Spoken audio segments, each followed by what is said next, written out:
satisfeito dos louvores que foram prestados ao Senhor. Mas o melhor da noite para chegar aqui é a palavra do Senhor. Gostaria que os amados irmãos abrissem a palavra do Senhor em Atos dos Apóstolos, capítulo 16, versículo 25 ao 34. Minha mão treme. Léo, filma aqui, você disse que você falaria, minha mão tá tremendo. Filma lá. 16, versículo 25.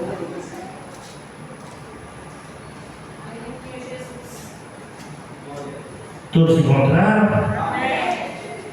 Amém. A palavra do Senhor diz assim: por volta da meia-noite, Paulo e Silas estavam orando e entoando hinos de louvor a Deus, enquanto os demais presos o ouviam.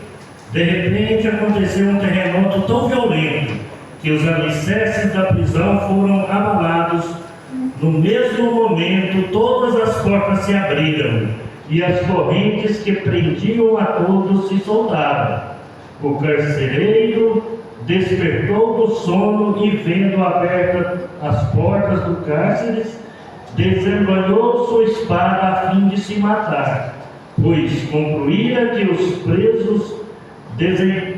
presos todos houvessem escapado. No entanto, Paulo gritou: não te faças isso, eis que estamos todos aqui. Então o carcereiro pediu luz, correu para dentro e, trêmulo, atirou-se aos pés de Paulo e Silas. Em seguida conduziam-os para fora e rogou-lhes: senhores, o que preciso fazer para ser salvo? Eles prontamente lhe afirmaram: crê no Senhor Jesus, e assim serás salvo tu e os da tua casa. E lhes ministraram a palavra de Deus, bem como a todos de sua casa.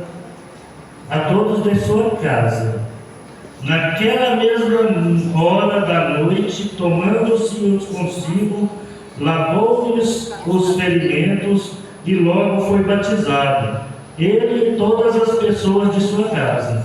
Então insistiu para que subisse à sua casa, onde lhes preparou uma mesa farta, e com todos os seus expressava grande júbilo por haverem crido em Deus. A prisão de Paulo e Silas.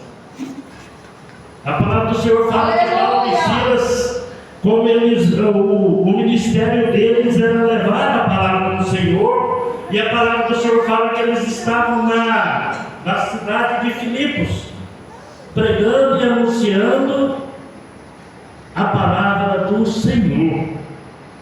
E antes da gente entender o texto, eu vou voltar no contexto. A palavra do Senhor fala que quando ele passava por um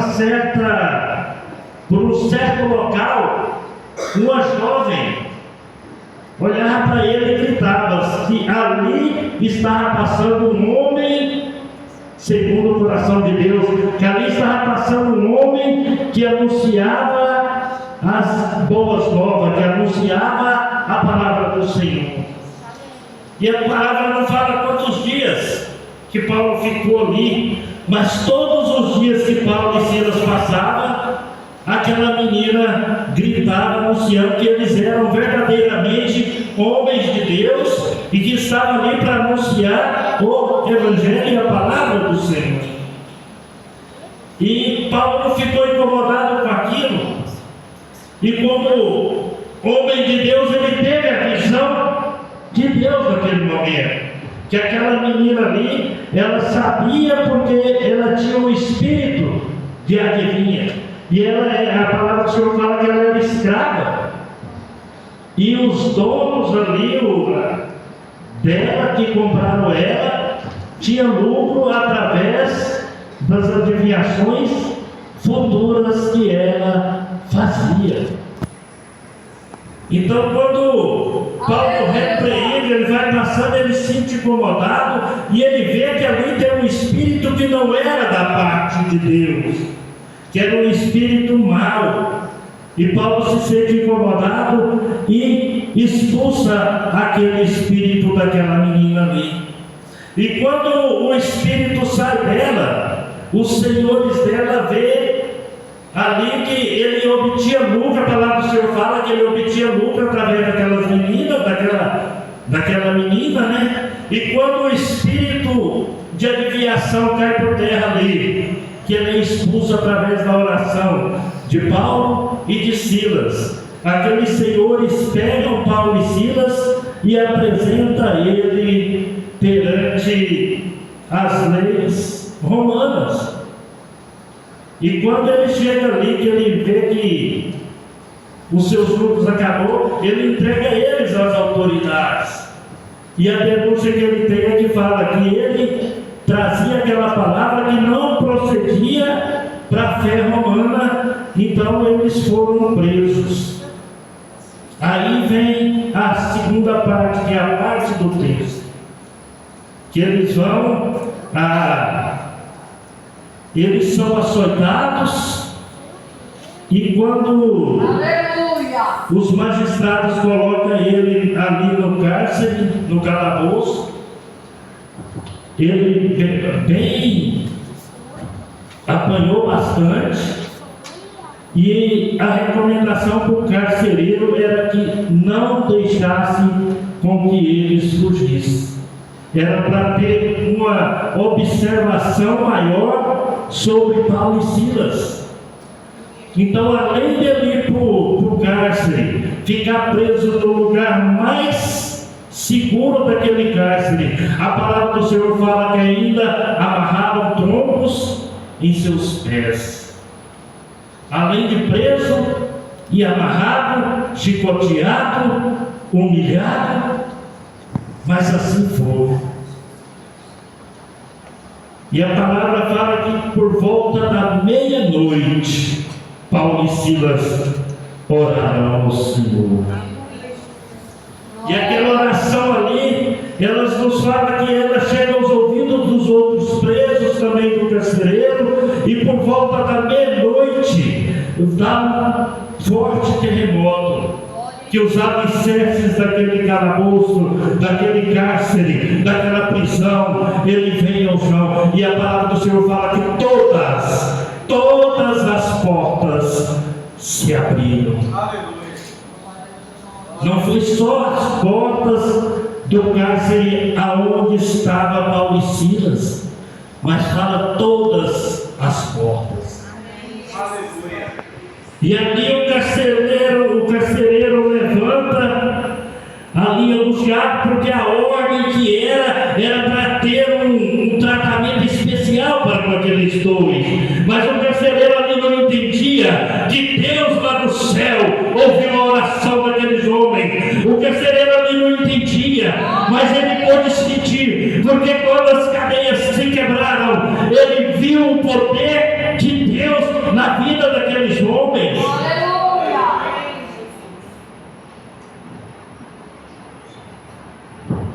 Calabouço é lugar de prisão, e ali ele sentia angústia. E muitas das vezes nas nossas vidas, pessoal, trazendo para dentro de nós vivemos a nossa caminhada aqui na terra e nós passamos por momentos difíceis. Muitas das vezes podemos taxar esse momento por deserto, outros por muralhas, outros por gigante, e outros ali na vida de Paulo e Silas, aquele momento seria o calabouço, a prisão e os açoites.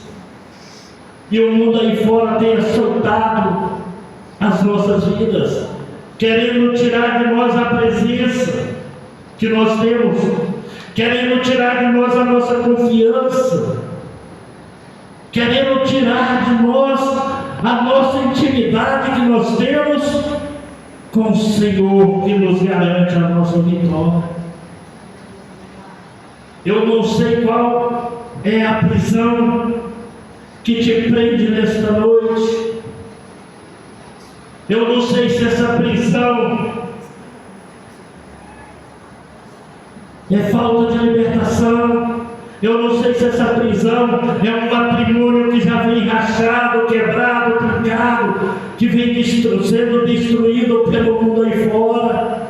Eu não sei se essa prisão é o desemprego. Eu não sei se essa prisão é a faculdade, os estudos. Eu não sei qual é a prisão que te aprisiona nesta noite, mas eu quero falar para você que a partir do momento que nós dobrarmos nossos joelhos e colocar a nossa confiança naquele que vai garantir a minha e a tua vitória, a partir do momento que nós colocarmos a nossa vida na presença do Senhor, Ele vai entrar em providência na tua vida e Ele vai quebrar também, assim como Ele quebrou as correntes que atavam os pés de Paulo e Silas ali naquele tronco, assim como Ele quebrou, as portas se abriram, as portas vão se abrir para você também, mas para isso é necessário nós buscarmos em espírito e em verdade a presença de Deus para dentro da tua casa, para dentro do teu lar, da tua família, onde quer que você for, a presença de Deus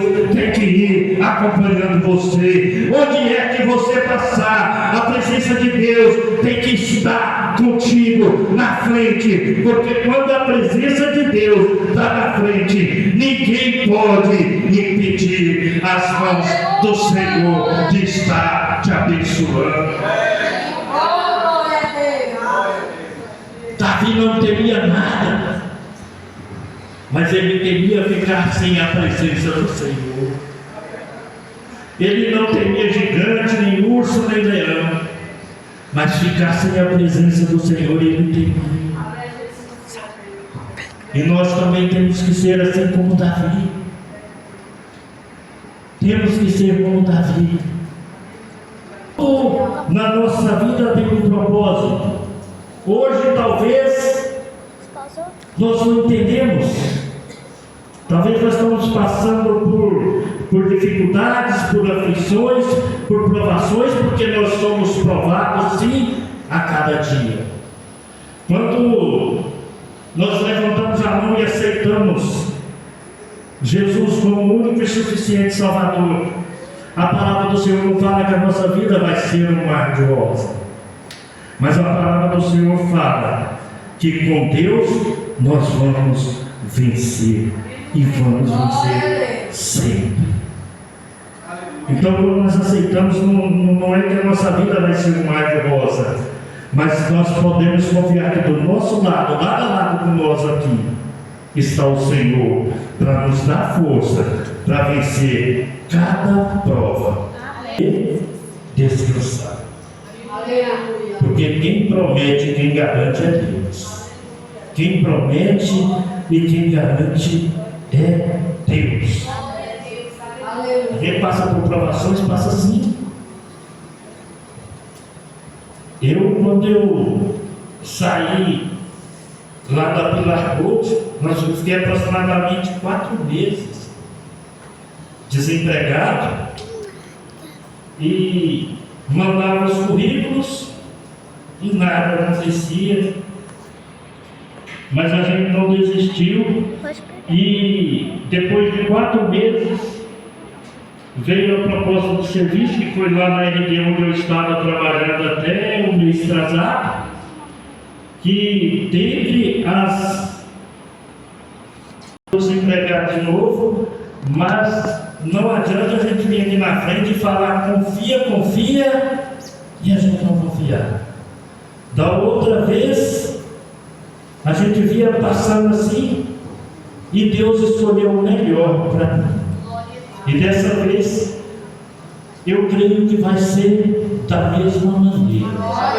A gente tem que confiar. Não adianta a gente colocar na presença do Senhor e não confiar. Eu sempre prego isso aqui, irmão.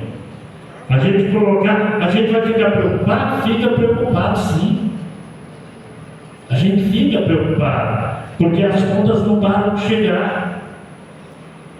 Mas a gente tem que confiar, e eu confio. Eu confio. A gente fica preocupado porque é do ser humano, mas confiar, a gente confia que Deus vai trazer o melhor para a gente. Amém?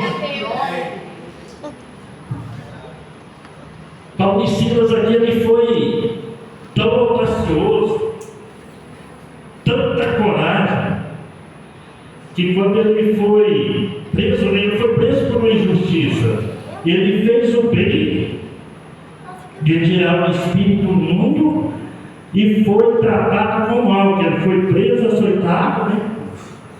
E a palavra do Senhor fala que quando aí houve aquele terremoto e eles entenderam que foi a oração de Paulo e Silas com Deus, porque todas aquelas pessoas não criam em Deus, mas já ouvia falar o que Deus já fez.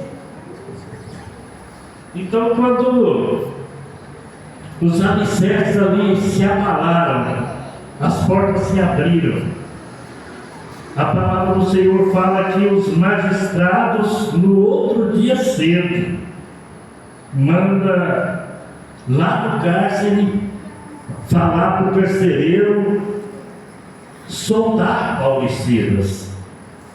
Olha ali. E quando os magistrados falam com o carcereiro vai e dá um recado para Paulo. E Paulo responde.